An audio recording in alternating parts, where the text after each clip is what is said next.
হযরতে আলকামার মা ডেকে বললেন, ইয়া রাসূলুল্লাহ,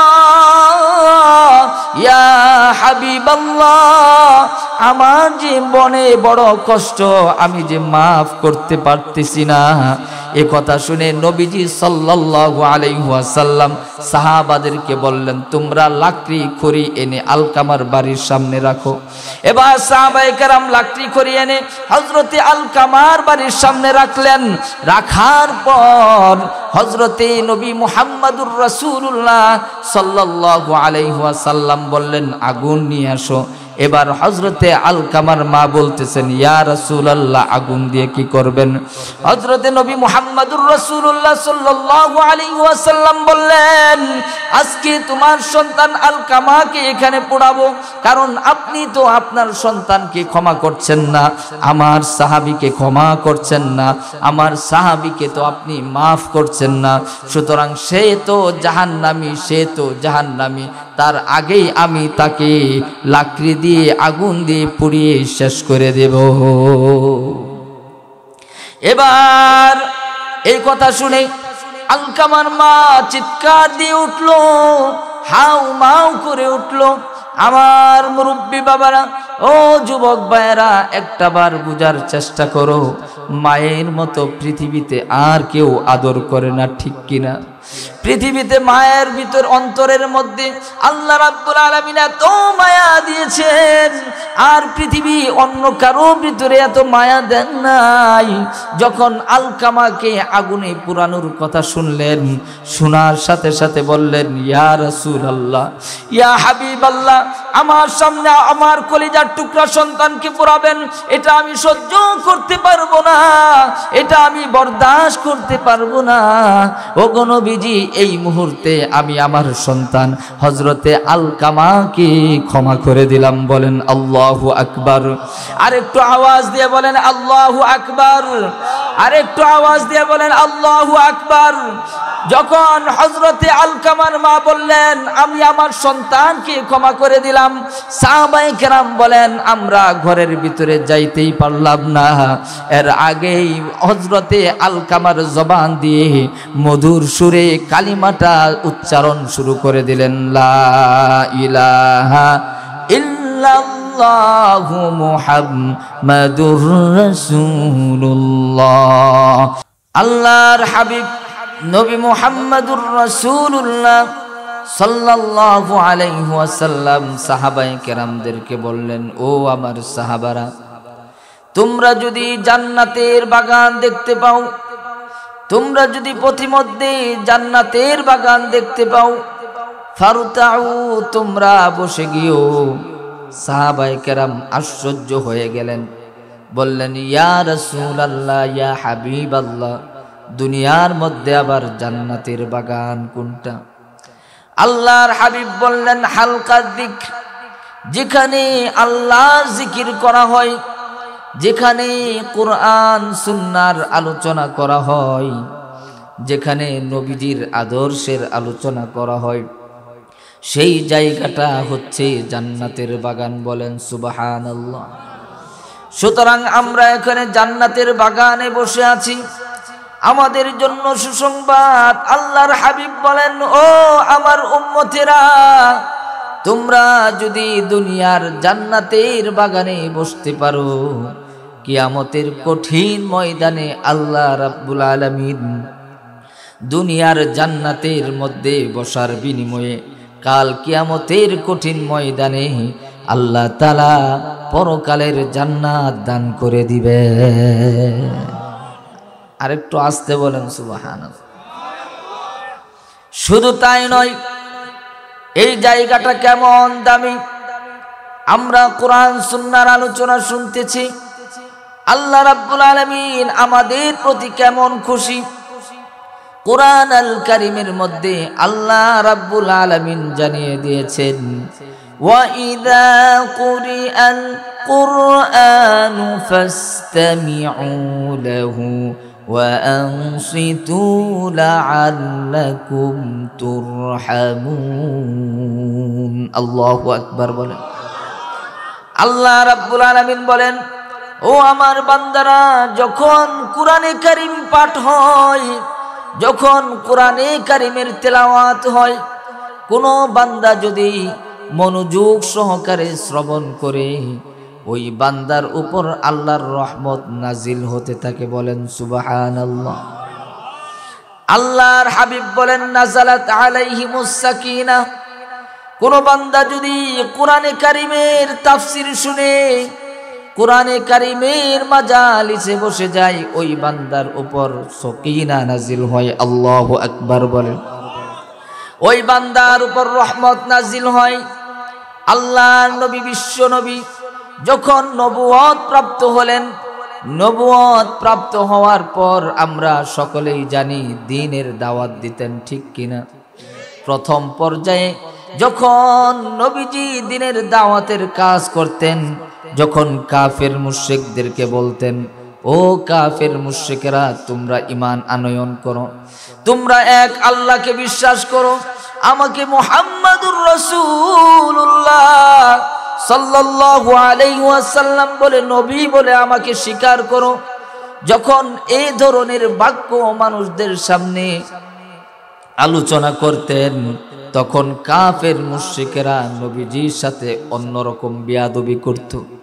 শুধু তাই নয়, নবীজিকে নির্যাতন করত, নবীজিকে বিভিন্নভাবে জুলুম করত। ওই সময়ে নবীর পাশে মা খাদিজাতুল কুবরা রাদিয়াল্লাহু তাআলা আনহা থাকতেন। আল্লাহু আকবার বলেন। নবীজিকে মা খাদিজা এত মুহাব্বত করতেন, এত ভালোবাসতেন, যখন নবীজি দাওয়াতের কাজের জন্য বাহিরে যাইতেন, মা খাদিজাতুল কুবরা রাদিয়াল্লাহু তাআলা আনহা বিছনার মধ্যে শরীরটা পর্যন্ত লাগাতেন। তখন পর্যন্ত নবীজি ঘরে না প্রবেশ করতেন, ততক্ষণ পর্যন্ত দরজায় দাঁড়িয়ে থাকতেন। বলেন সুবহানাল্লাহ। আমার মা বোনদের জন্য এখান থেকে বড় একটা শিক্ষা, আল্লাহর নবীকে মা খাদিজা কত মুহাব্বত করতেন। যতক্ষণ পর্যন্ত ঘরে না আসতেন, ততক্ষণ পর্যন্ত বিছানার মধ্যে পিঠটা লাগাতেন না, দরজার মধ্যে দাঁড়িয়ে অপেক্ষা করতেন।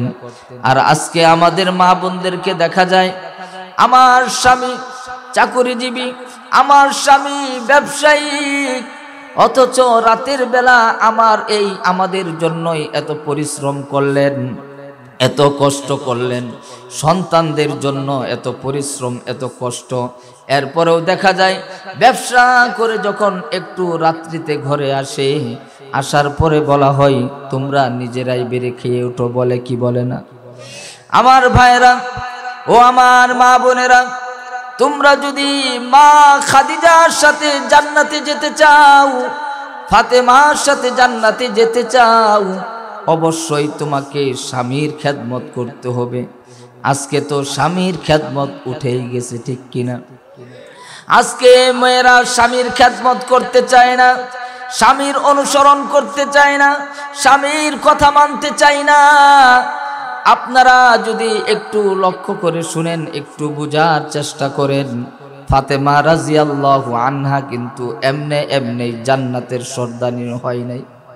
ও আমার বোনেরা, ও আমার মায়েরা, একটু মনোযোগ সহকারে কথাগুলো শুনবেন।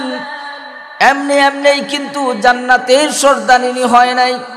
একবার হযরতে আলী রাদিয়াল্লাহু তাআলা আনহু বিছানার মধ্যে শুয়ে আছেন রাতের বেলায়। এমন সময় ফাতেমা রাদিয়াল্লাহু আনহা কি ঘুমের মধ্যেই বলে ফেললেন, ও ফাতেমা, আমার জন্য এক গ্লাস পানি নিয়ে আসো। ফাতেমা রাদিয়াল্লাহু আনহা দৌড়ায় চলে গেলেন হযরতে আলীর জন্য, স্বামীর জন্য পানি আনার জন্য। যখন পানি আনলেন, আনার পর দেখে হযরতে আলী ঘুমাইতেছে। এই দৃশ্য দেখে ফাতেমা রাদিয়াল্লাহু তাআলা আনহা আর বিছানার মধ্যে শুইলেন না, সারা রাত্র এই গ্লাস নিয়ে দাঁড়িয়ে রইলেন। বলেন সুবহানাল্লাহ। এই দৃশ্যটি যখন এইভাবে দাঁড়িয়ে আছেন, হযরতে বেলাল ফজরের আজান দিয়ে দিলেন। মসজিদে নববীর মিনার থেকে আজানের ধ্বনি শুরু হয়ে গেল। হযরতে বেলাল আজান দিতেছে, আল্লাহু আকবার, আল্লাহু আকবার। একটু আল্লাহু আকবার বলেন না। আল্লাহু আকবার,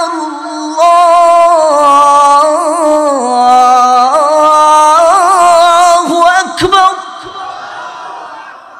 যখন হযরতে বেলাল রাদিয়াল্লাহু আনহু মদিনার মিনার থেকে আজান দেওয়া আরম্ভ করলেন, হযরতে আলী রাদিয়াল্লাহু আনহুর ঘুমটা ভেঙে গেল। ঘুম থেকে উঠে দেখেন ফাতেমা রাদিয়াল্লাহু আনহা দাঁড়িয়ে আছেন। এই দৃশ্যটি যখন দেখলেন, হযরতে আলী ডেকে বললেন, হে ফাতেমা, তুমি কি জন্য দাঁড়িয়ে আছো? এইভাবে পানি নিয়ে কি জন্য দাঁড়িয়ে আছো? ফাতেমা রাদিয়াল্লাহু আনহা বলেন, ওগো আমার স্বামী, আপনি আমাকে পানি আনার জন্য আদেশ করেছিলেন। আমি পানি এনে যখন দেখলাম আপনি ঘুমিয়ে গেছেন, এই মুহূর্তে যদি আমি পানি নিয়ে না দাঁড়িয়ে থাকি, আমিও যদি ঘুমিয়ে যাই, আর আপনি তৃষ্ণার্ত, আপনি ঘুম থেকে উঠে যদি আমার কাছে আবার পানি চান, আমাকে পানি দিতে যদি লেট হয়, দেরি হয়, আপনি কষ্ট পাবেন। সেজন্য আমি ফাতেমা পানি নিয়ে দাঁড়িয়ে আছি। বলেন আল্লাহু আকবার। ও আমার মা বোনেরা, স্বামীর খেদমত কাকে বলে? অথচ হযরতে ফাতেমা রাদিয়াল্লাহু আনহা কার সন্তান ছিলেন জানেন না? নবীজির সন্তান ছিলেন, ঠিক কিনা? নবীজির কন্যা ছিলেন। সর্বশ্রেষ্ঠ নবী, পৃথিবীর মধ্যে সর্বশ্রেষ্ঠ নবী হচ্ছেন আমার আপনার পয়গম্বর নবী মুহাম্মাদুর রাসূলুল্লাহ সাল্লাল্লাহু আলাইহি ওয়াসাল্লাম। নবীজির কন্যা, অথচ খেদমতের দিকে কত এগিয়ে রয়েছেন। আল্লাহু আকবার বলেন। হযরতে আলী রাদিয়াল্লাহু আনহু বলতেছেন, হে ফাতেমা, তুমি কি করলে? এত কষ্ট করলে কেন? তিনি লজ্জাও পাচ্ছেন, কারণ নবীজি সাল্লাল্লাহু আলাইহি ওয়াসাল্লামকে যদি ফাতেমা নাও বলে, আল্লাহর পক্ষ থেকে তো ওহী এসে সব বলে দিবে। কথা বলেন ঠিক কিনা? এবার হযরতে আলী বললেন, হে ফাতেমা, এই বিষয়টি নবীজিকে জানায়ও না। যদি পয়গম্বরকে জানাও, নবীজি কষ্ট পাবে, বলবে, হে আলী, আমার কন্যাকে কি তোমাকে এত কষ্ট দেওয়ার জন্য তোমার কাছে বিবাহ দিয়েছি? আমার নবীজি কষ্ট পাবে, সুতরাং আমার নবীকে তুমি বলো না। এবার হযরতে আলী রাদিয়াল্লাহু তাআলা আনহু ফজরের নামাজের জন্য চলে গেলেন। যখন নামাজের জন্য গেলেন, যাওয়ার পরে ফজরের নামাজ শেষ হলো, হযরতে আলী রাদিয়াল্লাহু আনহু লজ্জায় আর বসলেন না, সাথে সাথেই নামাজ পড়ে হযরতে আলী বাড়ির দিকে চলে আসলেন। এবার নবীজি সালাম ফিরিয়ে দেখে হযরতে আলী নাই। নবীজি আশ্চর্য হয়ে গেল, আলীর আবার কি হলো? হযরতে আলী কোথায় গেল? সে তো কখনো নামাজ পড়ে সরাসরি বাড়িতে যায় না, তাসবিহ তাহলিল আমল করে এরপরে সে বাড়িতে যায়। তাহলে হঠাৎ করে আবার আলীর কি হলো? সে এখান থেকে কোথায় গেল?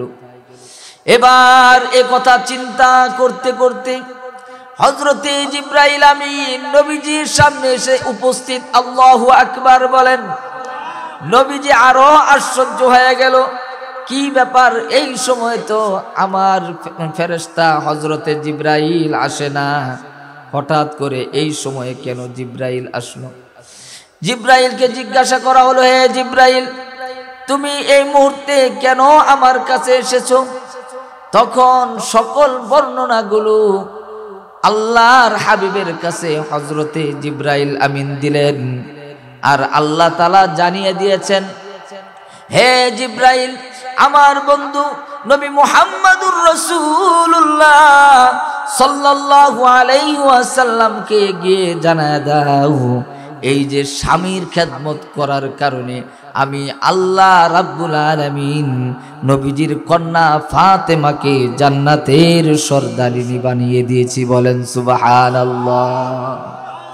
ও আমার বাবা বোনেরা, আমরা যদি ফাতেমার সাথে জান্নাতে যেতে চাই, আমরা যদি আম্মা জান আয়েশার সাথে জান্নাতে থাকতে চাই, আমরা যদি মা খাদিজাতুল কুবরার সাথে জান্নাতে থাকতে চাই, অবশ্যই অবশ্যই আপনার স্বামীকে খেদমত করে জান্নাতে যেতে হবে। কথা বলেন ঠিক কিনা?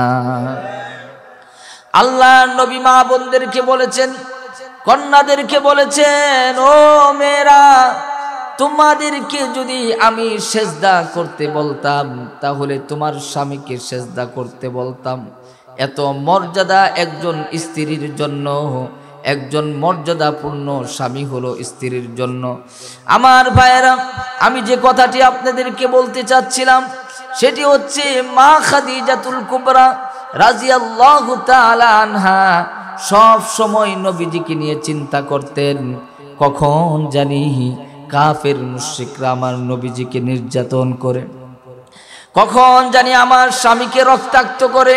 এই চিন্তায় একদিন নবীজি ঘরে ফিরতে দেরি হইতেছে। মা খাদিজা চিন্তায় চিন্তায় টেনশনে আর থাকতে পারছে না। হযরতে মা খাদিজা দৌড়ায় চলে গেল কাবার চত্বরে। কাবার চত্বরে গিয়ে দেখে নবীজি সাহাবায়ে কেরামদেরকে নিয়ে কোরআনের আলোচনা করতেছে। আল্লাহু আকবার বলেন।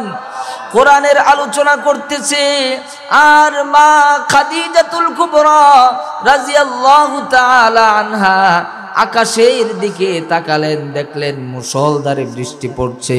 আর খাদিজা রাদিয়াল্লাহু আনহা মনে মনে চিন্তা করলেন, নবীজির উপরে বৃষ্টি পড়তেছে, অবশ্যই নবীজির কাপড়টা ভিজে গেছে। মা খাদিজা আর দেরি করলেন না, বাড়িতে চলে আসলেন। বাড়িতে এসে কাপড় নিয়ে দরজায় দাঁড়িয়ে আছে। এবার নবী মুহাম্মদুর রাসূলুল্লাহ সাল্লাল্লাহু আলাইহি ওয়াসাল্লাম ঘরে ফিরলেন। ঘরে ফেরার সাথে সাথেই মা খাদিজা নবীজিকে কাপড়টা দিলেন। এবার নবীজি জিজ্ঞাসা করলেন, হে খাদিজা, তুমি আমাকে কাপড় দিতেছো কেন? এবার খাদিজা রাদিয়াল্লাহু আনহা বললেন, ইয়া রাসূলুল্লাহ, ইয়া হাবিবাল্লাহ, আপনার চিন্তায় চিন্তিত হয়ে আমি কাবার চত্বরে গেলাম। কাবার চত্বরে গিয়ে দেখি আপনি সাহাবাদেরকে নিয়ে আলোচনা করতেছেন, আর আমি উপরের দিকে তাকিয়ে দেখলাম মুষলধারে বৃষ্টি হচ্ছে। আমি ভাবলাম আপনি ভিজে গেছেন। আল্লাহর হাবিব মা খাদিজাতুল কুবরাকে ডেকে বললেন, হে খাদিজা, শোনো, এই যে তুমি মুষলধারে বৃষ্টি দেখেছো, এটা কোনো বৃষ্টি নয়, এটা কোনো বৃষ্টি নয়, এটা কোনো মেঘ নয়। যখন কোরআন হাদিসের আলোচনা করা হয়, যখন আমার আদর্শের আলোচনা করা হয়, সেখানে নাযালাত আলাইহিমুস সাকিনাহ, আল্লাহ সুবহানাহু ওয়া তাআলা ওই বান্দাদের উপর সকিনা নাজিল করেন, রহমত নাজিল করেন। এটা মুষলধারে কোনো বৃষ্টি নয়, এটা হচ্ছে আল্লাহর পক্ষ থেকে রহমত। বলেন সুবহানাল্লাহ। আমার ভাইরা, সুতরাং আমরা যতক্ষণ এখানে বসে থাকব ততক্ষণ পর্যন্ত আল্লাহর রহমত বর্ষিত হতে থাকবে। আমরা সকলেই আল্লাহর রহমত চাইতো। আজকে যদি সারা রাত আলোচনা চলে থাকবো তো ইনশাআল্লাহ, ইনশাআল্লাহ। দু হাত উঁচু করে দেখাই, নারায়ে তাকবীর, নারায়ে তাকবীর। আল কোরআনের আলো ঘরে ঘরে জালো, আল হাদিসের আলো সংসদে জালো, আল কোরআনের আলো। আমরা এই আল কোরআনের আলো সংসদেও দেখতে চাই। কথা বলেন ঠিক কিনা? আর এই কোরআন যদি আমরা সংসদে দেখতে চাই তাহলে দেখে শুনে ভোট দিতে হবে। কথা বলেন ঠিক কিনা? আল্লাহ সুবহানাহু ওয়া তাআলা আমার এই বাংলাদেশের সংসদে যেন কোরআনের আলোকে জ্বালিয়ে দেন। সকলে বলে আল্লাহুম্মা আমিন। আমার বন্ধুগণ, আমি আপনাদের সামনে একটি আয়াতে কারিমা তেলাওয়াত করেছি, যে আয়াতে কারিমা আমরা সকলেই জানি, শুনলেই বুঝে ফেলি। কারণ হচ্ছে এটা প্রত্যেক জুম্মায় পড়া হয়, ইন্নাল্লাহা ইয়া'মুরু বিল আদল। কথা বলেন ঠিক কিনা? এই আয়াত এমন একটি আয়াত, মুফাসসিরিনে কেরাম বলেন এই আয়াতের ভিতরে ইসলামের শরীয়তের যত বিধিবিধান আছে এই ছোট্ট একটা আয়াতের মধ্যে আল্লাহ তাআলা প্রবেশ করিয়ে দিয়েছেন। বলেন সুবহানাল্লাহ। সুতরাং এই বিশাল ছোট্ট একটি আয়াতে বিশাল আলোচনা, আর বিশাল আলোচনা করার মতো সময় নেই। আমি ছোট্ট একটা শব্দের আলোচনা করব, ইন্নাল্লাহা ইয়া'মুরু বিল আদল। আল্লাহ রাব্বুল আলামিন বলেন, আল্লাহ রাব্বুল আলামিন আদেশ করেন, ইন্নাল্লাহা ইয়া'মুরু বিল আদল, তোমরা ইনসাফ করো। কি বললাম? তোমরা ইনসাফ করো। এখন ইনসাফটা কি? ইনসাফের ব্যাখ্যা হচ্ছে একজন আরেকজনের পাওনাকে আদায় করে দেওয়া, একজন আরেকজনের পাওনাকে আদায় করে দেওয়া। পৃথিবীর মধ্যে সবচেয়ে বড় পাওনা হচ্ছে বান্দার কাছে আল্লাহ তাআলা। সবচেয়ে বড় পাওনাকে আল্লাহ তাআলা। আল্লাহ তাআলা বান্দার কাছে পাওনা হচ্ছে আমরা আল্লাহর ইবাদত করব এবং আল্লাহর সাথে শরীক করব না। এক নাম্বার কি বললাম? আমরা আল্লাহর ইবাদত করব, আল্লাহর সাথে কাউকে শরীক করা যাবে না। অন্য আয়াতে আল্লাহ রাব্বুল আলামিন বলেন, وَقَضَى رَبُّكَ أَلَّا تَعْبُدُوا إِلَّا إِيَّاهُ।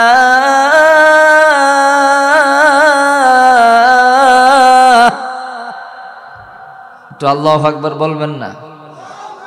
আরেকটু আওয়াজ দিয়ে বলেন। আল্লাহ রাব্বুল আলামিন বলেন, وَقَضَى رَبُّكَ أَلَّا تَعْبُدُوا إِلَّا إِيَّاهُ। ও দুনিয়ার মানুষ, আমি তোমাদেরকে চূড়ান্ত দুটি ফয়সালা করে দিয়েছি। একটু আওয়াজ দিয়ে বলতে হবে কয়টি ফয়সালা? একটু আওয়াজ দিয়ে বলেন। চূড়ান্ত দুটি ফয়সালা করে দিয়েছেন। এক নাম্বার চূড়ান্ত ফয়সালা হলো আল্লাহ তা'বুদু ইল্লা ইয়া, তোমরা আমি আল্লাহর ইবাদত করবে, অন্য কারো ইবাদত করা যাবে না। কথা বলেন ঠিক কিনা? একমাত্র আল্লাহর সামনে সিজদা করতে হবে, একমাত্র আল্লাহর ইবাদত করতে হবে, কেবল মাত্র একমাত্র আমরা ইবাদত করব কার? আর একটু আওয়াজ দিয়ে বলেন, আমরা ইবাদত করব কার? কোন নেতার সামনে মাথা নত করা যাবে? কোন মাজারে সিজদা করা যাবে? কোন পীর সাহেবের কদমে সিজদা করা যাবে? কোন পীর সাহেবের সামনে সিজদা করা যাবে না, কোন মাজারেও সিজদা করা যাবে না। পৃথিবীর ভিতরে এমন কিছু মানুষ আছে যারা মসজিদেও সিজদা করে, আবার মাজারে গিয়েও সিজদা করে। এরকম মানুষ যদি আপনারা দেখেন, বুঝে নেবেন এরা হচ্ছে মুনাফিক না মুসলমান নামের মুনাফিক। কথা বলেন ঠিক কিনা? বাংলাদেশেও এমন অনেক লোককে দেখা যায় মসজিদেও সিজদা করে, আবার গিয়ে মাজারেও সিজদা করে। আছে না নাই? আরেকটু আওয়াজ দিয়ে বলেন। আমরা কি ওই দলের মধ্যে থাকব? আমরা ইবাদত করব কার? আমরা সিজদা দেব কার? আমরা আল্লাহর সাথে কখনো শিরিক করব? আল্লাহ রাব্বুল আলামিন দুনিয়ার বান্দাদেরকে ডেকে বলেন, ও দুনিয়ার বান্দারা, তোমরা পৃথিবীর চারদিকে যেদিকেই তাকাও না কেন, চারপাশে আমি তোমাদের কল্যাণের জন্য কত কিছু সৃষ্টি করলাম। কেন কেন আমি এগুলো তোমাদের জন্য সৃষ্টি করলাম? কেন তোমাদের কল্যাণের জন্য সৃষ্টি করলাম? কারণ হলো আল্লাহ রাব্বুল আলামিন বলেন, ওয়ামা খালাকাতুল জিন্না ওয়াল ইনসা ইল্লা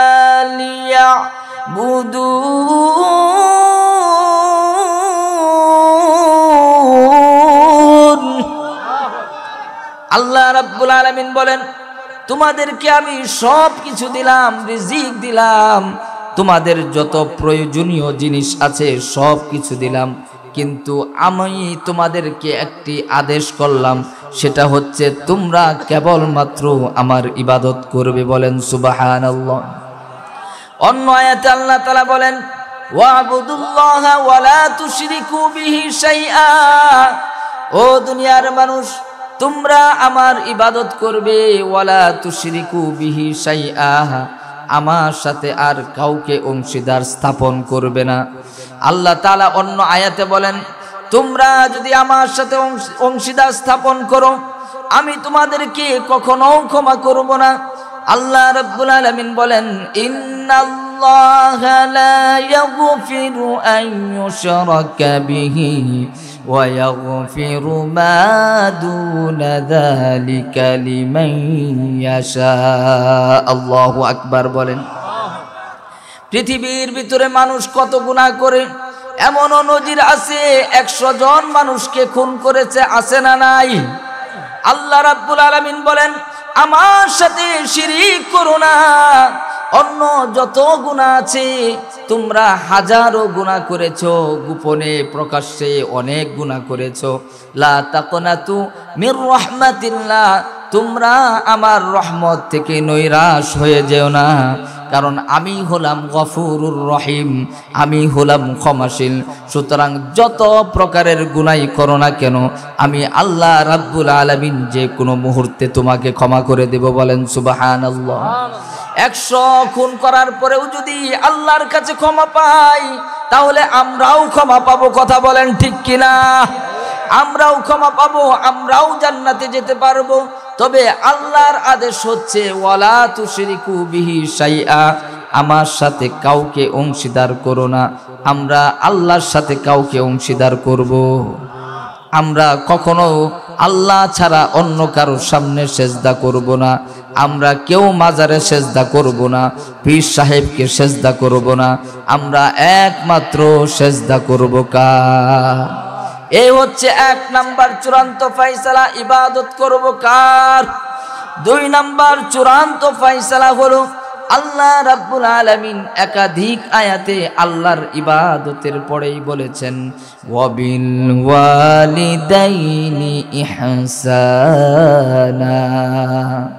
আল্লাহ রাব্বুল আলামিন বলেন আমার ইবাদতের পরেই তোমাদের 2 নাম্বার চূড়ান্ত ফয়সালা হলো তোমরা তোমাদের মা বাবার সাথে সৎ আচরণ করবে। আল্লাহু আকবার। তোমরা তোমাদের মা বাবার সামনে সৎ আচরণ করবে, উত্তম আচরণ করবে, ভালো আচরণ করবে। কারণ হলো মা এমন একটা জায়গা, বাবা এমন একটা জায়গা, যেমন আল্লাহ রাব্বুল আলামিন আমাদেরকে স্বার্থ ছাড়া ভালোবাসে। কথা বলেন ঠিক কিনা? আল্লাহ যেমন স্বার্থ ছাড়া ভালোবাসে, পৃথিবীতে মা এবং বাবা সন্তানকে স্বার্থ ছাড়া ভালোবাসে। কথা বলেন ঠিক কিনা? আজকে আমরা স্বার্থ দেখি, আমার ঘরে যখন বিবি নিয়ে চলে আসি আমরা মা বাবাকে দূরে সরায় দেই। এমনও ঘটনা আমরা কয়েকদিন আগে দেখেছি, বাবাকে এমনভাবে আঘাত করতেছে, চাবুক দিয়ে পিটাইতেছে, 2 চোখের পানিগুলো আমার ঝর্ণার মতো বেয়ে বেয়ে পড়ছে। সহ্য করতে পারি না। কেমন সন্তান? কারণ সন্তান যদি আপনি মানুষ না করতে পারেন, আপনি যদি সৎ সন্তান না বানাতে পারেন, ওই সন্তান কোশ্চিনকালেও আপনাকে মহব্বত করবে না। কথা বলেন ঠিক কিনা? এই জন্য আপনার প্রথম কাজ হলো আগে সন্তানকে নেক সন্তান বানানো। কথা বলেন ঠিক কিনা? আল্লাহর নবী, বিশ্ব নবী জনাবে মুহাম্মদুর রাসূলুল্লাহ সাল্লাল্লাহু আলাইহি ওয়াসাল্লাম বলেছেন তোমরা যদি তোমাদের সন্তানকে নেক সন্তান বানাতে চাও তাহলে তোমাদের সর্বপ্রথম কাজ হলো তোমাদেরকে দিনদার একজন নারীকে বিবাহ করতে হবে। আজকের যুবকেরা তো সুন্দরী দেখলে পাগল হয়ে যায়, ঠিক কিনা? আর একটু আওয়াজ দেয়া বলেন। আমরা আজকে সুন্দরটাকে প্রাধান্য দেই, অথচ আল্লাহর হাবিব বলেছেন তুনকাহুল মারআতু লিআরবা, 4 শ্রেণীর নারীকে তোমরা বিবাহ করো। এক হচ্ছে লিহাসাবিহা, বংশধর দেখে, লিজামালিহা, তার সৌন্দর্য দেখে, লিদীনিহা, তার দিন দেখে। তবে আল্লাহর হাবিব শেষে গিয়ে যে কথাটি বলেছেন ফাযফার লিযাতিদ দ্বীন, তোমরা সবার আগে তোমার স্ত্রী যখন তুমি বিবাহ করতে যাবে সবার আগে তুমি ধর্মকে, তোমার দ্বীনকে প্রাধান্য দিবে। বলেন সুবহানাল্লাহ। আজকে আমরা যদি আমার ঘরে নেক্সট স্ত্রী আনতে পারি তবেই আমার এই স্ত্রী থেকে, আমার এই স্ত্রীর গর্ভ থেকে হযরতে আব্দুল কাদের জিলানী তৈরি হবে। কথা বলেন ঠিক কিনা? এই স্ত্রীর গর্ভ থেকে হযরতে বাইজিদ তৈরি হবে। কথা বলেন ঠিক কিনা? এই জন্য আমার ভাইয়েরা, ও আমার মুরব্বী বাবারা, ও আমার যুবক ভাইয়েরা, আজকে আমরা সুন্দরটাকে বেশি প্রাধান্য দেই, অথচ আল্লাহর হাবিব বলেছেন ফাজফার লিযাতিদ্দিন, তুমি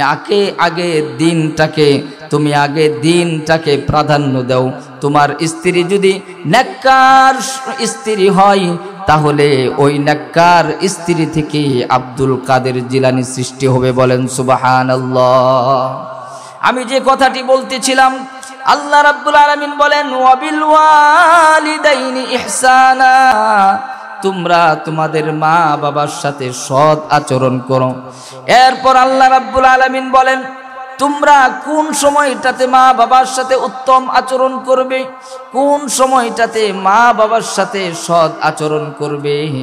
এরপরে আল্লাহ তাআলা বলেন ইম্মা ইয়াবলুগান্না ইনদাকাল কিবারা আহাদুহুমা আও কিলাহুমা, যখন তোমাদের মা বাবা দুইজন অথবা দুইজনের একজন বার্ধক্যে পৌঁছে যাবে তখন তোমাদের মা বাবার সামনে ফালা তাকুল্লাহুমা উফ উফ শব্দ উচ্চারণ করে কথা বলবে না, ওয়ালা তানহারহুমা, তোমাদের মা বাবার সামনে ধমক দিয়ে কথা বলবে না।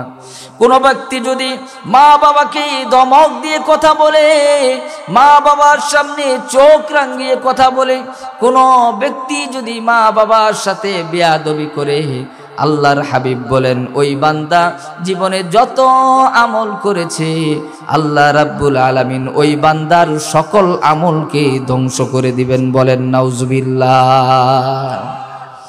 সুতরাং মা বাবার সাথে খারাপ আচরণ করা যাবে না। আমরা অনেক হাদিস পড়েছি, এমনও ঘটনা পেয়েছি মা বাবার সাথে খারাপ আচরণ করার কারণে সে দুনিয়া থেকেই লাঞ্ছিত আর বঞ্চিত হয়েছে। মা বাবাকে কষ্ট দেওয়ার কারণে দুনিয়াতেই জবান দিয়ে কালিমা বের হয় না, এমনও ঘটনা আমরা পড়েছি। আল্লাহর নবীর বিখ্যাত একজন সাহাবী হযরতে আলকামা রাদিয়াল্লাহু তাআলা আনহু যখন মৃত্যু শয্যায় বিছানায় শুয়ে আছেন, এমন সময় সাহাবায়ে কেরাম চারপাশে বসা, বিভিন্ন জিনিস জিজ্ঞাসা করা হয়। আলকামা রাদিয়াল্লাহু আনহু সব বিষয়ে উত্তর দিতে পারে। যখন কালিমা পড়ার কথা বলা হয় এ আলকামা তুমি কালিমা পড়ো। যখন কালিমার কথা বলা হয় জবান দিয়ে কালিমা বের হয় না। সকল সাহাবায়ে কেরাম আশ্চর্য হয়ে গেলেন, কি ব্যাপার, জবান দিয়ে কেন কালিমা বের হয় না। এবার হযরতে বেলাল রাদিয়াল্লাহু তাআলা আনহু নবীজির দরবারে দৌড়ে চলে গেলেন, বললেন ইয়া রাসূলুল্লাহ, ইয়া হাবিবাল্লাহ, আপনার সাহাবী আলকামার জবান দিয়ে কালিমা বের হয় না, মৃত্যু শয্যায় বিছানায় শুয়ে আছে। যখন কালিমার কথা বলা হয় তখন জবান দিয়ে কালিমা বের হয় না। আল্লাহর হাবিব আশ্চর্য হয়ে গেলেন। একটা বিষয় খেয়াল করে শুনেন, একজন সাহাবীর কেমন দাম। আল্লাহর নবী বিশ্ব নবী বলেন আসহাবী কান্নুজুম, আল্লাহর হাবিব বলেন আমার প্রত্যেকটা সাহাবীর মর্যাদা আকাশের তারকার চাইতেও বেশি। আল্লাহু আকবার বলেন।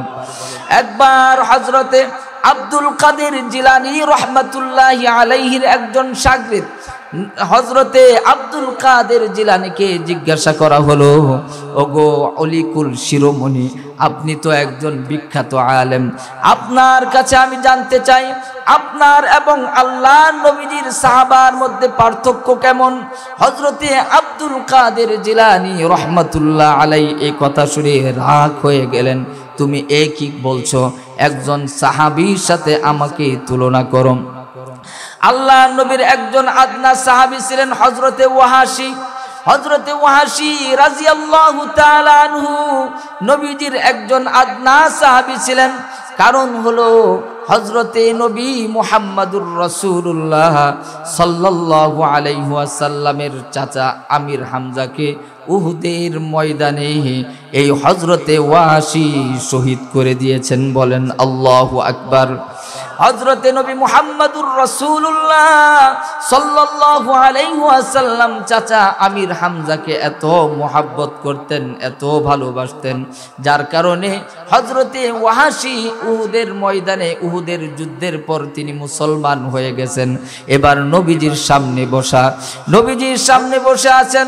আল্লাহর নবী হযরতে ওয়াহাশীকে ডেকে বলল, হে ওয়াহাশী,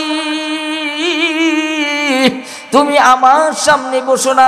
তুমি মুসলমান হয়েছো, কালিমা পড়েছো, আল্লাহ তোমাকে ক্ষমা করে দিয়েছে, তোমার জন্য জান্নাত নির্ধারণ করে দিয়েছে, কিন্তু তুমি আমার সামনে বসো না। কারণ আমার মহাব্বতের চাচা আমির হামজাকে তুমি উহুদের যুদ্ধে শহীদ করে দিয়েছো।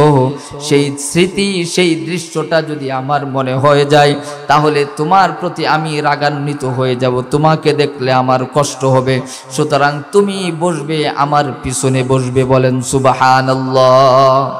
এমন একজন আদনা সাহাবী হযরতে আব্দুল কাদের জিলানী রহমাতুল্লাহ আলাইহি বলেন, হযরতে ওয়াহাশী যে ঘোড়ায় চড়ে, যে ঘোড়া দৌড়ায়, ওই ঘোড়ার পায়ের নিচে যে ধুলাবালিগুলো থাকে, ওই ধুলাবালিগুলো যদি এক পাল্লাই রাখা হয়, আর আমি আব্দুল কাদের জিলানী হাজারো লক্ষ আব্দুল কাদের জিলানীও যদি আরেক পাল্লাই রাখা হয়, তারপরেও নবীজির আদনা সাহাবী ওয়াহাশীর ঘোড়ার পায়ের নিচে যে বালি, এটার মূল্য এবং এটার মর্যাদা আরো বেশি হবে। বলেন সুবহানাল্লাহ। একটা বার চিন্তা করে দেখুন, হযরতে নবী মুহাম্মদুর রাসূলুল্লাহ সাল্লাল্লাহু আলাইহি ওয়াসাল্লাম সাল্লামের সাহাবী হযরতে আলকামার জবান দিয়ে কালিমা বের হয় না। নবীজি স্টেট কার্ড তখনও জীবিত, কেমন অবস্থা, সাহাবীর জবান দিয়ে কালিমা বের হয় না। এবার হযরতে বেলাল রাদিয়াল্লাহু আনহুকে ডেকে বলল, যাও যাও দেখো আলকামার পৃথিবীতে কে বেঁচে আছে, মা বাবা বেঁচে আছে কিনা আমাকে একটু জানাও। হযরতে বেলাল রাদিয়াল্লাহু আনহু দৌড়ায়া চলে গেলেন। যাওয়ার পর এসে বললেন, ইয়া রাসূলুল্লাহ, ইয়া হাবিবাল্লাহ, ওনার বাবা নাই, মা আছে। হযরতে রাসূলুল্লাহ সাল্লাল্লাহু আলাইহি ওয়াসাল্লাম বললেন, যাও তার মাকে খবর দাও, আমার দরবারে আসতে বলো।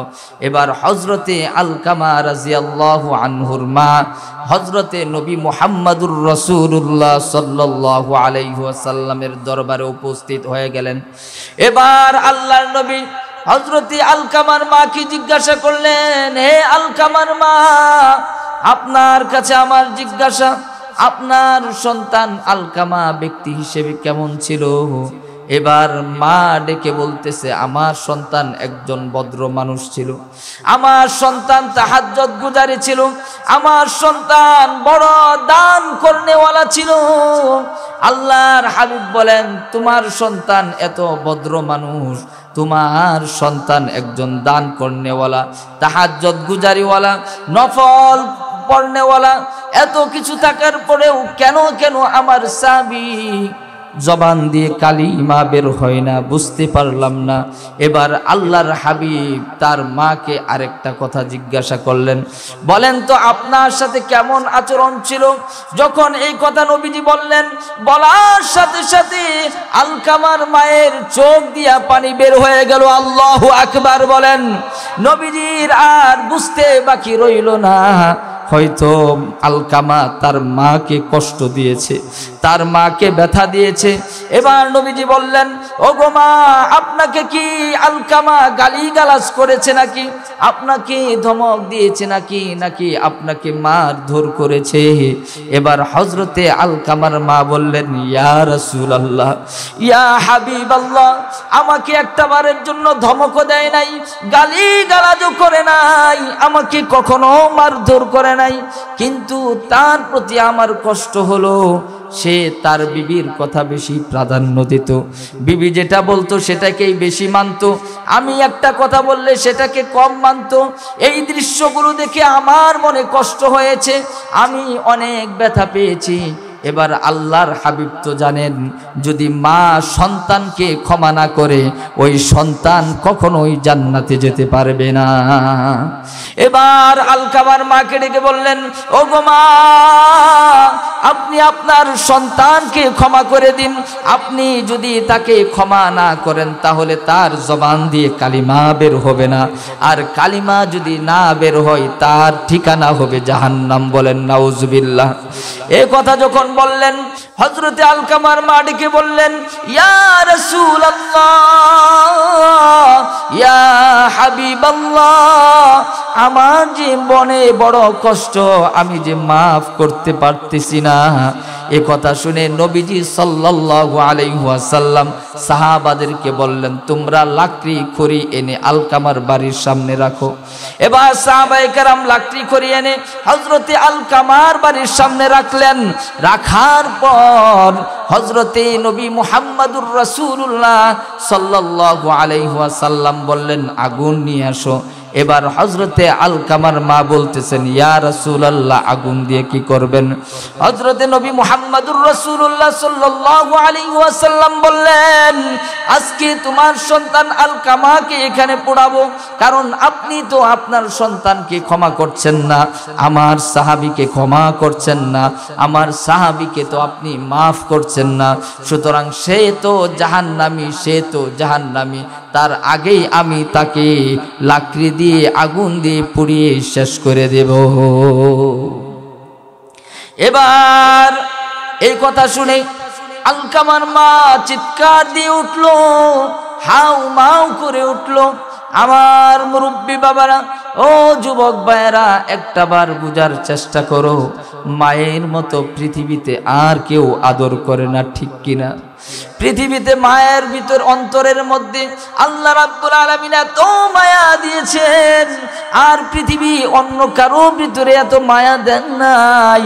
যখন আলকামাকে আগুনে পুরানোর কথা শুনলেন, শোনার সাথে সাথে বললেন, ইয়া রাসূলুল্লাহ, ইয়া হাবিবাল্লাহ, আমার সামনে আমার কলিজার টুকরা সন্তানকে পোড়াবেন, এটা আমি সহ্য করতে পারবো না, এটা আমি বরদাস্ত করতে পারবো না। ওগো নবীজি, এই মুহূর্তে আমি আমার সন্তান হযরতে আলকামাকে ক্ষমা করে দিলাম। বলেন আল্লাহু আকবার। আরেকটু আওয়াজ দিয়ে বলেন আল্লাহু আকবার। আরেকটু আওয়াজ দিয়ে বলেন আল্লাহু আকবার। যখন হযরতে আলকামার মা বললেন, আমি আমার সন্তানকে ক্ষমা করে দিলাম, সাহাবায়ে কেরাম বলেন, আমরা ঘরের ভিতরে যাইতেই পারলাম না, এর আগেই হযরতে আলকামার জবান দিয়ে মধুর সুরে কালিমাটা উচ্চারণ শুরু করে দিলেন, লা ইলাহা ইল্লাল্লাহু মুহাম্মাদুর রাসূলুল্লাহ। কালিমা পড়ে হযরতে আলকামা দুনিয়া থেকে বিদায় নিয়ে গেলেন। আমার ভাইয়েরা, আল্লাহর হাবিব বলেছেন, রিদর রব্বি ফি রিদল ওয়ালিদাইন ওয়া সাখাতুর রব্বি ফি সাখাতিল ওয়ালিদাইন। তুমি যদি আল্লাহকে সন্তুষ্ট করতে চাও তাহলে তোমার মা বাবাকে সন্তুষ্ট করতে হবে, আর যদি তোমার মা বাবাকে সন্তুষ্ট করতে না পারো, তোমার মা বাবা যদি তোমার প্রতি অসন্তুষ্ট থাকে, তাহলে তোমার প্রতি আল্লাহও নারাজ হয়ে যাবে। যেমন আলকামার মায়ের প্রতি আলকামার প্রতি অসন্তুষ্ট ছিল, আল্লাহ নারাজ হয়ে গেছে। কথা বলেন ঠিক কিনা? আল্লাহ নারাজ হয়ে জবান থেকে কালিমা বন্ধ করে দিয়েছে। আবার এমন হাদিস শরীফ এসেছে, হাদিসের মধ্যে এসেছে, কোন বান্দা যদি মা বাবাকে খুশি করতে পারে, দুনিয়ার মধ্যেও জান্নাতের সুসংবাদ পাওয়া যায়। আল্লাহর হাবিব নবী মুহাম্মদুর রাসূলুল্লাহ সাল্লাল্লাহু আলাইহি ওয়াসাল্লাম বলেন, দাখালতুল জান্নাতা ওয়া সামি'তু ফিহাল কুরআন। আমি একবার জান্নাতের মধ্যে প্রবেশ করলাম, জান্নাতে প্রবেশ করে দেখি এক ব্যক্তি কোরআনে কারীম তিলাওয়াত করছে। আল্লাহু আকবার। আরেকটু আওয়াজ দিয়ে বলেন আল্লাহু আকবার। যখন এই কোরআনে কারীমের তেলাওয়াত শুনতে দেখলেন, নবীজি আশ্চর্য হয়ে গেলেন। তিনি চিন্তা করলেন এটা অন্য কোনো ধর্মের লোক নয়। যদি তাওরাত পড়তো তাহলে সে খ্রিস্টান হতো, অন্য কোনো ধর্মের লোক হলে তো অন্য কিতাব পড়তো, কিন্তু সে তো মহাগ্রন্থ, বিশ্বের অন্যতম গ্রন্থ কোরআনে কারীম তিলাওয়াত করতেছে। এ দেখে নবীজি আশ্চর্য হয়ে গেলেন। আর তিনি মনে মনে ভাবলেন এটা আমার উম্মত ছাড়া আর কেউ নয়। বলেন সুবহানাল্লাহ। এবার নবীজি মুহাম্মদুর রাসূলুল্লাহ সাল্লাল্লাহু আলাইহি ওয়াসাল্লাম জিবরাইল আমিনকে ডেকে বললেন, হে জিবরাইল, আমি জান্নাতে প্রবেশ করলাম, জান্নাতে প্রবেশ করে দেখলাম এক ব্যক্তি কোরআনে কারীম তেলাওয়াত করতেছে, কিন্তু ব্যক্তিটিকে আমি চিনতে পারলাম না। এবার জিবরাইল আমিন ডেকে বললেন, ইয়া রাসূলুল্লাহ, ইয়া হাবিবাল্লাহ, এ তো আর কেউ নয়, আপনার সাহাবী হারিসা ইবনে নুমান। সুবহানাল্লাহ। এ আর কেউ নয়, এ তো আপনার সাহাবী হারিসা ইবনে নুমান। নবীজি বললেন, সে তো এখনো মৃত্যুই বরণ করেন নাই, তাহলে সে কিভাবে জান্নাতে গেল? আর মহাগ্রন্থ, বিশ্বের সর্বশ্রেষ্ঠ গ্রন্থ কোরআনে কারীম তেলাওয়াত করতেছে, কত সৌভাগ্যবান ব্যক্তি। আল্লাহু আকবার বলেন। এবার নবীজি হারিসা ইবনে নুমানকে ডাকলেন। হারিসা ইবনে নুমানকে ডেকে বললেন, হে হারিসা, তুমি এমন কি আমল করো যে আমলের কারণে আল্লাহ তাআলা তোমাকে এত বড় মর্যাদা দান করেছেন? তোমার মৃত্যুর আগেই তুমি জান্নাতে চলে গিয়েছো। শুধু তাই নয়, কোরআনে কারীম তিলাওয়াত করতেছো। হযরতে হারিসা ইবনে নুমান বললেন, ইয়া রাসূলুল্লাহ, ইয়া হাবিবাল্লাহ, আপনি যা কিছু বাতলিয়ে দিন তাই তো আমল করি, এর বেশি তো কিছু করি না। কিন্তু অতিরিক্ত একটা আমল করি, সেই অতিরিক্ত আমলটি হচ্ছে আমি মায়ের খেদমত করি। আল্লাহু আকবার বলেন। বৃদ্ধা মা ঘরের মধ্যে আছে, নিজ হাতে খেতে পারে না, চুলগুলো আশ্রাতে পারে না। আমার মা নিজ হাতে খেতে পারে না, চুলগুলো আশ্রাতে পারে না, গোসল করতে পারে না একা একা। যতক্ষণ পর্যন্ত আমার মা না খায় ততক্ষণ পর্যন্ত আমি হারিসা ইবনে নুমান খাই না। আল্লাহু আকবার বলেন। আমার মা একেবারে বৃদ্ধা হয়ে গেছে, আমার মার চুলগুলো আমি নিজ হাতে আছড়িয়ে দেই। শুধু তাই নয়, আমার মাকে আমি নিজ হাতে গোসল করিয়ে দেই। একটু আওয়াজ দিয়ে বলেন আল্লাহু আকবার। কেমন মহাব্বত, কেমন খেদমত, কেমন ভালোবাসা মায়ের প্রতি। আজকে সন্তানদেরকে দেখা যায় মাকে তো খেদমত করবে দূরের কথা, মাকে একটা ফল পর্যন্ত এনে দেয় না। আমরা বড় বড় পীর সাহেবকে ফল খাওয়াই, বড় বড় পীর সাহেবকে বিশাল সুন্দর সুন্দর খাবার খাওয়াই, কিন্তু আমার মা কুড়ি করে থাকে, আমার মায়ের খবর নেই না। ও দুনিয়ার মানুষ, তোমরা জেনে রাখো, তুমি যদি হজ 1000 বার হজ করো, তুমি যদি একেবারে বড় পীর সাহেব হয়ে যাও, তুমি পৃথিবীর মধ্যে সর্বধনী মানুষ হতে পারো, কিন্তু তোমার মধ্যে যদি মায়ের খেদমতের সিফাত না থাকে, তুমি কখনোই জান্নাতে প্রবেশ করতে পারবে না। কারণ হলো আল্লাহর হাবিব বলেন, আল জান্নাতু তাহতা আকদামিল উম্মাহাত, মায়ের পায়ের নিচে সন্তানের জান্নাত। ঠিক কিনা? মায়ের পায়ের নিচে আল্লাহ রাব্বুল আলামিন মায়ের পায়ের নিচে জান্নাত রেখে দিয়েছেন। বলেন সুবহানাল্লাহ। আমরা সকলেই জানি আল্লাহর নবীর বাবা নবীজির জন্মের আগেই মৃত্যুবরণ করেছে, দুনিয়া থেকে বিদায় নিয়ে গেছে। আল্লাহর হাবিবের যখন 6 বছর তখন আল্লাহর হাবিবের মা আমেনা দুনিয়া থেকে বিদায় নিয়ে চলে গেছে। আল্লাহর হাবিব মায়ের আদর তেমনটা পায় নাই। হযরত নবী মুহাম্মদুর রাসূলুল্লাহ সাল্লাল্লাহু আলাইহি ওয়াসাল্লামকে শিশু বেলায় হালিমাতুস সাদিয়া দুধ পান করিয়েছে। একবার নবীজি এবং সাহাবায়ে কেরাম মদিনার মধ্যে বসে আছেন, এমন সময় মদিনার গেট দিয়ে এক বৃদ্ধা মহিলা ঢুকে। এবার হযরতে নবী মুহাম্মদুর রাসূলুল্লাহ সাল্লাল্লাহু আলাইহি ওয়াসাল্লাম দাঁড়িয়ে গেলেন বৃদ্ধা মহিলাটিকে দেখে। শুধু দাঁড়িয়েই যায় নাই, গায়ে যে চাদরটি ছিল সেই চাদরটি নবীজি সাল্লাল্লাহু আলাইহি ওয়াসাল্লাম ওই বৃদ্ধা মহিলার নিচে বিছিয়ে দিয়েছেন। বলেন সুবহানাল্লাহ। সাহাবায়ে কেরাম অবাক দৃষ্টিতে তাকানো, সাহাবায়ে কেরাম আশ্চর্য হয়ে গেলেন, এ কেমন নারী যে নারীকে দেখে আল্লাহর হাবিব দাঁড়িয়ে গেছে। শুধু তাই নয়, নবীজির গায়ের চাদরটা পর্যন্ত বিছিয়ে দিয়েছে। কতক্ষণ নবীজি ওই বৃদ্ধা মহিলার সাথে কথা বললেন। যখন নবীজি ওই মহিলাটিকে গেট পর্যন্ত এগিয়ে দিলেন, গেট থেকে আসার সময় সাহাবায়ে কেরাম জিজ্ঞাসা করলেন, ইয়া রাসূলুল্লাহ, ইয়া হাবিবাল্লাহ, পৃথিবীতে এমন কোন মহিলা আছে যে আপনার চাদরের উপর মতো বসার মতো সাহস পায়? এমন কোন নারী আছে পৃথিবীতে আপনার মাথায় আদর করতে পারে? এবার নবীজি দু চোখ দিয়ে পানি বের করে দিলেন, কান্নায় ভেঙে পড়লেন, বললেন, ও আমার সাহাবারা, তোমরা কি জানো এই মহিলাটিকে? এই মহিলাটি হচ্ছে ওই মহিলা হযরতে হালিমাতুস সাদিয়া। আমি আমার মায়ের আদর তেমন পাই নাই, আমার মায়ের ভালোবাসা তেমন পাই নাই। এই মহিলা হযরতে হালিমাতুস সাদিয়া আমাকে দুগ্ধ পান করিয়েছে, শিশু থেকে নিয়ে আমাকে লালন পালন করেছে। সুতরাং মায়ের মর্যাদা আল্লাহ দিয়েছে।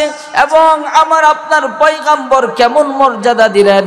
হযরতে নবী মুহাম্মদুর রাসূলুল্লাহ সাল্লাল্লাহু আলাইহি ওয়াসাল্লাম বলেন, আমি তো মাত্র চাদরটা বিছিয়ে দিয়েছি। ও দুনিয়ার উম্মতেরা শুনে রাখো, মা এমন একটা জায়গা, আমরা মনে করি মায়ের 5 টাকা 10 টাকা 100 টাকা দিয়েই মায়ের ঋণ শোধ করতে পারবো। এক ব্যক্তি নবীজিকে জিজ্ঞাসা করলেন, ইয়া রাসূলুল্লাহ, আমি আমার মায়েকে কাঁধে নিয়ে হজ করিয়েছি, তওয়াফ করিয়েছি, আমি কি আমার মায়ের ঋণ শোধ করতে পারছিনি? আল্লাহর হাবিব বললেন, ও সন্তান, তুমি জেনে রেখো, তোমার গায়ের চামড়া দিয়ে যদি তোমার মাকে জুতা পর্যন্ত বানিয়ে দাও, তারপরেও মায়ের 1 ফোঁটা দুধের ঋণ কখনো শোধ করতে পারবে না। আল্লাহু আকবার বলেন। আল্লাহর হাবিব বলেন, ও আমার সাহাবারা, ইনি তো আমাকে দুধ পান করিয়েছে, আমি তো ঋণ কখনোই শোধ করতে পারবো না। একটা বার চিন্তা করে দেখেন, গভীর রজনী মা বাবাকে আমরা কত কষ্ট দেই কি দেই না? অথচ আল্লাহ তাআলা মর্যাদা দিলেন, নবীজি মর্যাদা দিলেন। কেমন মর্যাদা দিলেন? মায়ের কেমন মর্যাদা? আল্লাহর নবীর কাছে এক সাহাবী এসে বললেন, মান আহাক্কুন নাসি বিহুসনি সুহাবাতি ইয়া রাসূলুল্লাহ, ইয়া হাবিবাল্লাহ, আমি পৃথিবীর মধ্যে সবচেয়ে কার সাথে সদ্ব্যবহার করব? আল্লাহর হাবিব বললেন, উম্মুকা, তুমি তোমার মায়ের সাথে সদ্ব্যবহার করবে। দ্বিতীয়বার আবার জিজ্ঞাসা করলেন, ইয়া রাসূলুল্লাহ, ইয়া হাবিবাল্লাহ, এরপর কার সাথে আমি সদ্ব্যবহার করব? দ্বিতীয়বার একই উত্তর দিলেন, উম্মুকা, তুমি তোমার মায়ের সাথে সদ্ব্যবহার করবে। তৃতীয়বার আবার জিজ্ঞাসা করলেন, ইয়া রাসূলুল্লাহ, ইয়া হাবিবাল্লাহ, এরপর আমি কার সাথে সৎ ব্যবহার করব? তৃতীয়বার একই উত্তর দিলেন, উম্মুকা, তুমি তোমার মায়ের সাথে সৎ ব্যবহার করবে। চতুর্থবার আবার ওই সাহাবীটি জিজ্ঞাসা করলো, ইয়া রাসূলুল্লাহ, ইয়া হাবিবাল্লাহ, এরপর আমি কার সাথে সৎ ব্যবহার করব? এবার আল্লাহর হাবিব বললেন, আবুকা, তুমি তোমার বাবার সাথে সৎ ব্যবহার করবে। একা আছে না নাই? এটা কোনো বাবার করতে হয় এই 3টি কষ্ট? এই 3টা কষ্ট কোনো বাবার করতে হয় না। প্রসব বেদনা এত কঠিন, প্রসব বেদনা এত যন্ত্রণাদায়ক। আল্লাহর হাবিব বলেন, কোনো মা যদি প্রসব বেদনার সময় ডেলিভারি করতে গিয়ে দুনিয়া থেকে বিদায় নিয়ে যায়, আল্লাহ রাব্বুল আলামিন ওই মার জন্য সুসংবাদ, আল্লাহ তাআলা ওই মাকে শহীদি মরণ দান করেন। বলেন সুবহানাল্লাহ। আমি যে কথাটি বলতেছিলাম, রিদর রব্বি ফি রিদল ওয়ালিদাইন ওয়া সাখাতুর রব্বি ফি সাখাতিল ওয়ালিদাইন, ও দুনিয়ার বান্দারা, তোমরা যদি মাকে বাবাকে সন্তুষ্ট করতে পারো, আল্লাহ সন্তুষ্ট হয়ে যাবে। হারেসা ইবনে নুমান রাদিয়াল্লাহু তাআলা আনহু বললেন, আমি আমার মায়ের খেদমত করি, আমি এই খেদমত করি। আল্লাহর হাবিব বললেন, কাযালিকুমুল বীর, কাযালিকুমুল বীর, কাযালিকুমুল বীর। এই কথাটি 3 বার বললেন, আর বললেন, এ হারেসা, তুমি তোমার মায়ের খেদমত করার কারণেই আল্লাহ রাব্বুল আলামিন দুনিয়াতেই তোমাকে জান্নাতের সুসংবাদ দিয়েছেন। বলেন সুবহানাল্লাহ। সুতরাং আমাদেরকে মা বাবার খেদমত করতে হবে কি হবে না? আজকের আলোচনা থেকে আমরা বুঝতে পারলাম মা বাবার খেদমত ছাড়া কেউ জান্নাতে যেতে পারবে না। কথা বলেন ঠিক কিনা? দুটি চূড়ান্ত ফয়সালার আলোচনা করলাম। 1 নাম্বার চূড়ান্ত ফয়সালা হলো আল্লাহ তা'বুদু ইল্লা ইয়া, তোমরা একমাত্র কেবলমাত্র আল্লাহর ইবাদত করবে। আমরা ইবাদত করব কার? 2 নাম্বার চূড়ান্ত ফয়সালা হলো ওয়াবিল ওয়ালিদাইনি ইহসানা, এরপরেই তোমরা তোমাদের মা বাবার সাথে সৎ আচরণ করবে, ভালো আচরণ করবে, উত্তম আচরণ করবে। এই 2টা চূড়ান্ত ফয়সালা তোমরা যদি মেনে নিতে পারো, আমি আল্লাহর কসম করে বলতে পারি, আল্লাহর তৈরিকৃত জান্নাতে আমরা সকলেই মিলে চলে যাব। কথা বলেন ঠিক কিনা? আজকে থেকে আমরা মা বাবার সাথে বেয়াদবি করব না, পারবো তো ইনশাআল্লাহ? আমরা সকলেই মা বাবার সাথে সৎ আচরণ করব, উত্তম আচরণ করব। এ কথা কি আমরা সকলেই দিতে পারি? একটু উঁচু করে হাত দুটো উঁচু করে আল্লাহকে দেখাই, ইয়া রাব্বে কারীম, ইয়া আল্লাহ। গভীর রজনীতে আল্লাহ চেয়ে দেখো, মুরব্বী বাবারা, যুবক ভাইয়েরা, শিশু বাচ্চারাও এখানে বসে আছে। 2 হাত তুলে আল্লাহ ওয়াদা করতেছে, আজকে থেকে তোমার ইবাদত করবে। 2 নাম্বারে মা বাবার সাথে কখনো খারাপ আচরণ করবে না, মা বাবার সাথে বেয়াদবি করবে না।